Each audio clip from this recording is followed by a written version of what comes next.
please subscribe and don't forget to press the bell icon to get notified whenever we upload a new video. L&T Biz, we have been mentioning time and again to streamline the business, to make it more focused, and to unlock value as we see it. We have decided to move forward on that matter. As you know, one of our oldest businesses, electrical and automation business, EAIC as we call it. This was started in the 60s, so it's more than 5 decades old business, which is essentially into low voltage panels, medium voltage switch gears, also into metering and process and automation. This business we have decided to transact, and we are moving it to Schneider Electric, one of the world's leading and largest automation and electrical players, a company headquartered out of France and having major presence in Europe, US, China, and now in India.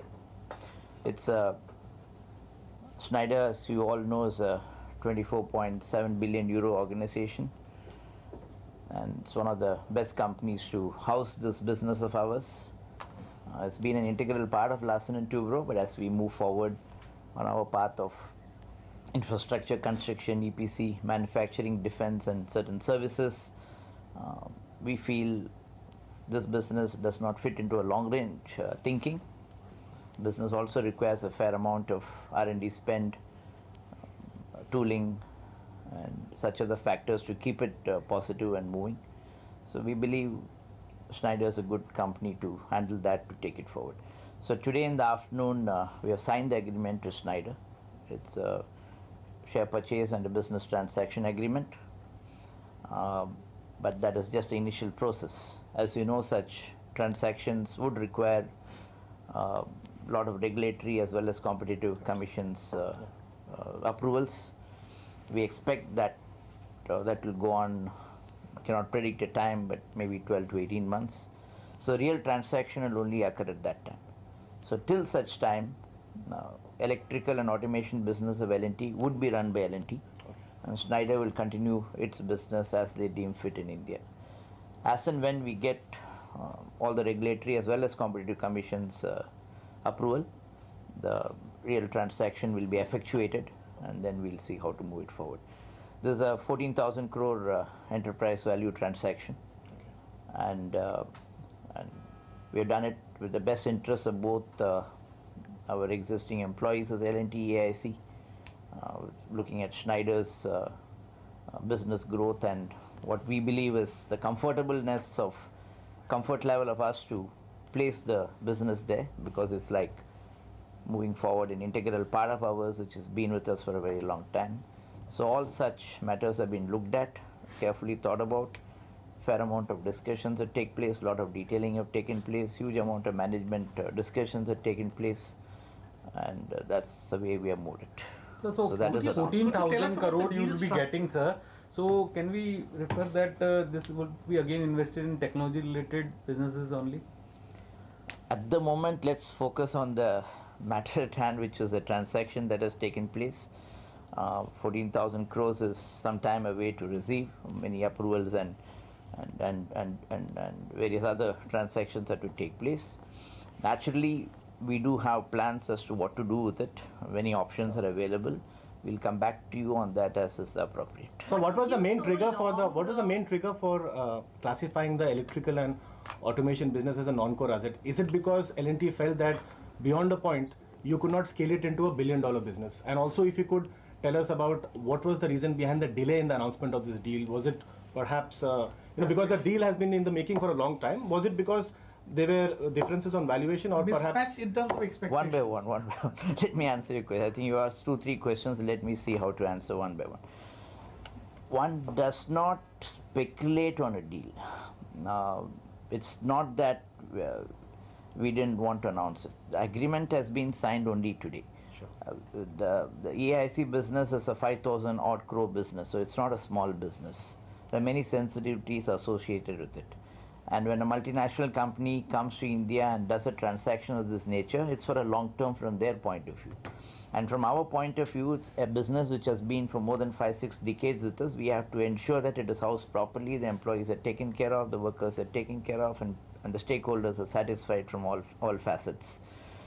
And such an agreement is not dealt with one party. We had competition, we had multiple parties which have shown interest, and finally we chose what we believe is the best.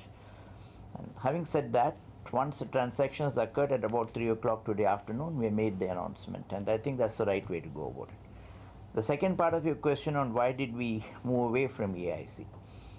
As such, we have been over the years moving into more into the infrastructure construction, EPC, the big product manufacturing and the services kind of organization. That would be the core as we move forward. AIC has been a great business for us. Schneider, for example, is a $30 billion company. 1% or 2% of spend on R&D is nearly $600 million. Okay, 300 million plus 300 million. Our turnover is 5,000 crores. Even if we spend 2% on R&D, it comes to 100 crores. So when products are changing, mix is changing, new kind of inventions are being brought about, etc., etc. One has to take a long-term view on it. Can we sustain this over a period of time? We were dominant in this business, but over a period of time, the dominance has been coming down. Now, do we put it and house it properly to another organization which can take it forward with the same diligence, with the same commitment, with the same passion that we had? I think one should do that at the right time, and that's what we have done in this case. Is Temasek a part of the deal? Schneider and Temasek together are buying this, and therefore I think Temasek is a part of Schneider's arrangement for doing this business. It's a consortium essentially. I could say it's a business transaction. And is it a bit of a leverage buyout wherein they can raise funds on the basis of the balance sheet of the company? I think it's a straightforward transaction, but the details of what Schneider wants to do, I think we'll have to verify it with them. From my point of view, it's a Schneider's. We are selling it to Schneider. And Schneider, for a certain part of it, wants to have Temasek as a partner, and that's the way we are looking. Are you satisfied with the valuation, sir? 14,000 crores? It's been a closely fought deal. I think we are fairly satisfied. What's the total One is number never of satisfied employees? in this, but one would say one is fairly satisfied. What's the total number of employees that moved to the new company now? I mean, once it's taken over? I think totally there would be about 3,500 odd employees who would move into that organization. Yes. Mr. Subrahmanyan, Andy. can I ask you on the sensitivity that you mentioned, can you elaborate on the CCI approvals? How critical is that in this particular business? And in one of your releases that came in our mail, not here, you mentioned that there are 7 types of businesses which are getting sold. How many of them really breach that CCI norm in that particular business if dealt with or transacted with Schneider? If you can elaborate on that, sir. See, I would like to put it like this.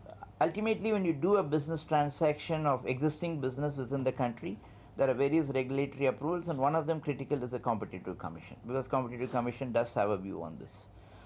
If you look at our electrical product business, what one has to view is in a multi-form manner. A panel is not sold as a panel. When somebody builds a factory or a housing complex or a manufacturing complex or an industry, he buys a series of products. Now, one cannot be sold irrespective of the other. Nobody buys one from here and one from there and something else from some other company. You tend to buy it from a same organization so that you have a uniform product range within the entity that you are trying to put up. Now, in this, if you see there are certain products between Schneider and L&T which breach CCA norms of we tend to have a higher norm as a percentage. Of those 7? I think it's about 7 or 8 of them, right? Out of the total? Out of 50, 60 odd products. So what happens is that one cannot take an individualistic view of it or a particular view of it. You have to look at it holistically. But the fact remains, some of it are higher content, and therefore we have to go through the range and see how to satisfy the overall business from the overall business point of view. So was this one of the most important critical factors because of which there was a breakdown in your transaction talks in the middle? See, there's no breakdown in transaction talks. When you do multitude of negotiations, one does negotiations in many facets and many manners.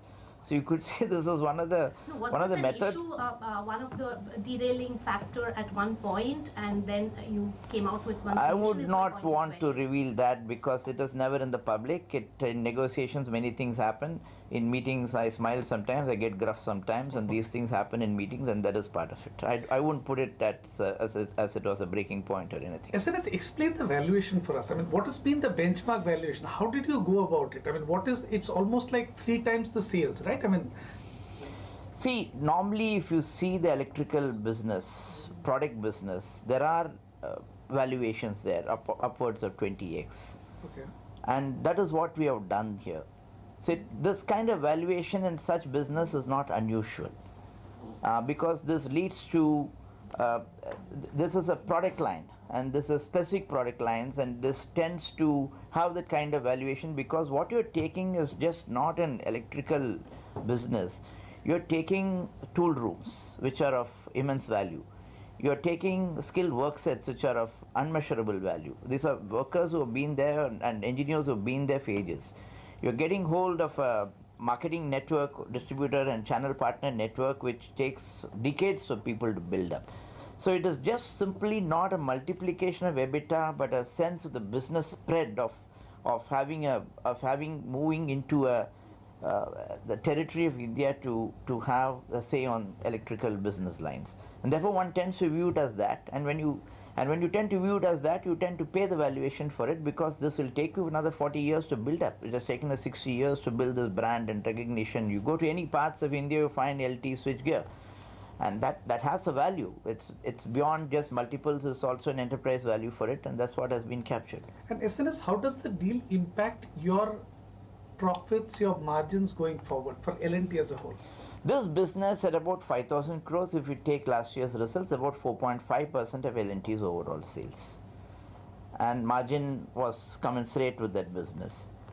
The way we are growing in some of our more established lines, in some of the areas that we are giving thrust to, I think should overcome the shortfall that we could tend to have by having had this transaction. By when do you see that happening? I don't foresee any major impact as we go forward. 5,000 crores is a large number, and last year our sales was around 1,20,000. This year's results would be announced shortly. I feel fairly confident that we would be able to move forward on this. So the margins in this business was in line with your other core businesses? More or less, yes. Yeah. We were holding on, yes, yeah. SNS, what was the rationale for keeping the marine switchgear and servo board systems out of the ambit of this transaction? One, Schneider did not want it. Okay.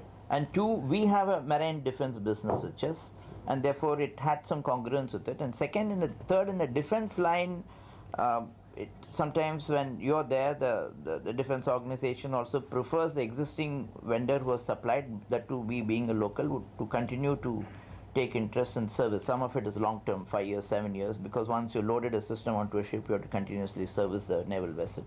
So I think that was the reason for keeping it out. SNS, this is your largest non-core businesses by far. I mean, going forward, I mean, what is the kind of targets that you would have? I mean, maybe over the next 2 to 3 years in terms of divesting your non-core businesses? These kind of transactions are not done by targeting or keeping a budget for it. I think we have clearly said what's L&T going to be and what are some of the businesses that we would like to move it further away. Now, the idea is to passionately, diligently, with all the efforts one can, to do those businesses. At some point of time, you feel you're done enough and you have to do something else, and that's the way you move forward. This is one of the business identified. We have 2, 3 others which are identified like that, but there's nothing that's happening immediately. If we find there is a good value for it, good buyer for it, a good place to house it, we look at it at that time. So we are not in an area where we are having some assets and we want to move it out. No, what we have, we will keep it. L&T will run it. We will fight for it. We will do what we can to make the business successful. At the end of the day, we find that's not our business anymore, and we have to house it somewhere and keep looking at something which is part of what we define as a core. We look at it from that point of view. Okay, so that's the comments coming in from L&T management talking about the sale of the electricals and automation business. Remember, they have signed an agreement to sell it off to Schneider Electric with a valuation of around 14,000 odd crores. Talking about this unit itself, it was giving them a revenue of around 5 to 6,000 crores as far as the top line is concerned, had a margin profile of around close to 15%, and hence the analysts were expecting an operating profit of anywhere between 1,000 to 1,200 crores when it comes to the electricals and automation business of the company, hence giving it the valuation of around 14 to 16,000 odd crore rupees. Now, this valuation that we have seen that the Schneider is offering for this particular deal is around 14,000 odd crores, is in line with what the analysts are expecting. Of course, some analysts are expecting it a value of around 15,000 odd crores as well, and that's the impact that we might see on the stock tomorrow. But overall, it does seem like that the company's intent of selling away its non-core asset is what comes as a positive, because remember, the management has been talking about selling off its non-core assets to unlock value, and we have been seeing a lot of transaction happening as far as this space is concerned. So clearly that comes as a positive. So L&T selling off its electricals and automation business for 14,000 crores is what the news is coming as far as L&T is concerned. But with that, it is a wrap on this edition of this news break. News and update continue on CNBC TV18.